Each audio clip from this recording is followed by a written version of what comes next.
नमस्कार। आज हम बात करेंगे फर्म संतुलन क्या होता है और फर्म संतुलन की मान्यताएं क्या होती हैं। मैं सुलोचना मीना, सह आचार्य, राजकीय महाविद्यालय टोंक। जब भी हम बात करते हैं फर्म के संतुलन की, तब हम देखते हैं कि कोई भी फर्म जो है उस समय संतुलन में मानी जाती है जब उसमें अपनी उत्पत्ति को बढ़ाने या घटाने की प्रवृत्ति नहीं रहती।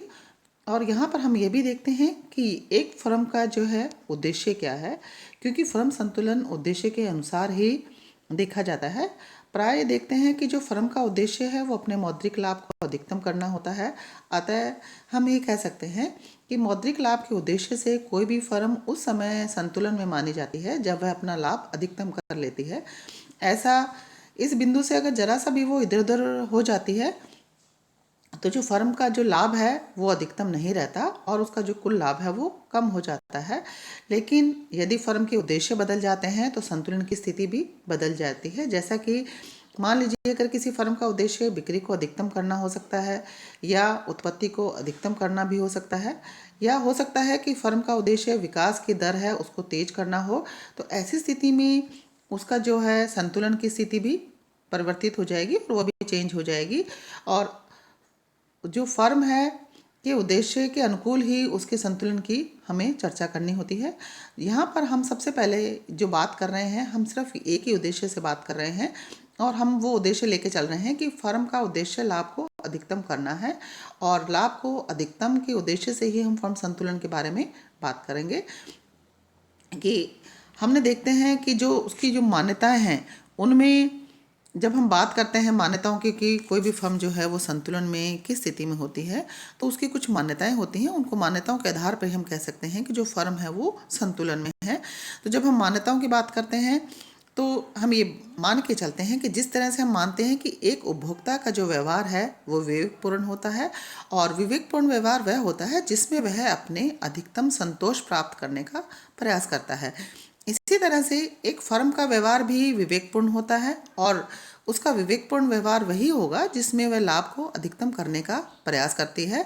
और इसलिए एक फर्म के लिए लाभ अधिकतमकरण, जिसको हम प्रॉफिट मैक्सिमाइजेशन कह देते हैं, का उद्देश्य ही हम उचित मान सकते हैं और कह सकते हैं कि एक फर्म जो है उस समय संतुलन में मानी जाती है जब वह अपना लाभ अधिकतम करने में समर्थ हो जाती है। और इसके लिए अगर लाभ को उसका अधिकतम करना है तो उसको क्या करना पड़ता है, उसको उसके लिए अपनी लागत जो है कम लागत पर अपना माल जो है उसको उत्पन्न करना पड़ता है और लागत न्यूनतम रखनी पड़ती है। और यह भी मान के चलते हैं कि उत्पादन की दी हुई दिशाओं में ऐसा किया जाता है, जो उत्पादन की दिशाएं हैं उसके लिए दी हुई होती हैं।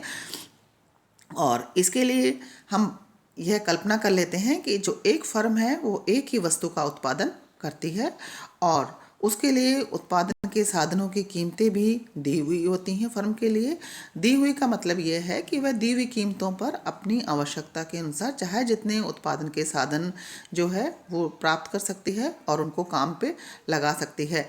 और इसके लिए साधनों की जो पूर्ति है वह पूर्णतः लोचदार मानी जाती है। पूर्णतः लोचदार का मतलब है दी हुई साधनों की कीमत पे वह चाहे जितने उत्पादन के साधन जो हैं वो काम में ले सकते हैं और उनको लगा सकते हैं। और हम साथ में ये भी मान लेते हैं कि उत्पादन के साधनों की कार्यकुशलता, जो भी उत्पादन के साधन लगाए जाते हैं उनकी एक सी मानी जाती है। हम ये नहीं कह सकते कि एक श्रमिक दूसरे श्रमिक से कम या ज़्यादा कुशल होता है।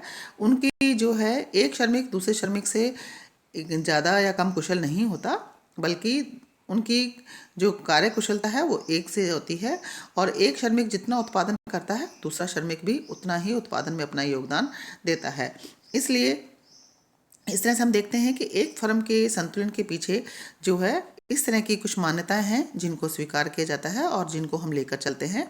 इसमें हम देखते हैं कि एक फर्म जो है वो लाभ अधिकतमकरण का उद्देश्य रखती है और लाभ अधिकतम करना ही फर्म का मेन उद्देश्य होता है, जिसके अनुसार वो अपने संतुलन की स्थिति को प्राप्त करती है। और लाभ अधिकतमकरण के लिए उसे न्यूनतम लागत का प्रयोग करना पड़ता है और न्यूनतम लागत करने पर ही अपने लाभ को अधिकतम कर सकती है। और एक ही वस्तु का उत्पादन होता है, जो वस्तु का उत्पादन है वह एक ही वस्तु का उत्पादन हो रहा है और साधनों की कीमतों का अपरिवर्तित रहना, उनकी कीमतें दी हुई होती हैं और दी हुई कीमतों पर वो चाहे जितने साधनों को काम में ले सकते हैं। और इस तरह से साधनों की कार्यकुशलता का एक सा होना और एक सभी श्रमिक जो हैं वो एक से कार्यकुशल होते हैं और एक जैसा उत्पादन में अपना योगदान देते हैं। इस तरह से आज हमने फर्म संतुलन की और फर्म संतुलन से जो रिलेटेड मान्यताएं हैं उनके बारे में चर्चा करी है और उम्मीद करते हैं आप सबको समझ में आ गया होगा। Thank you.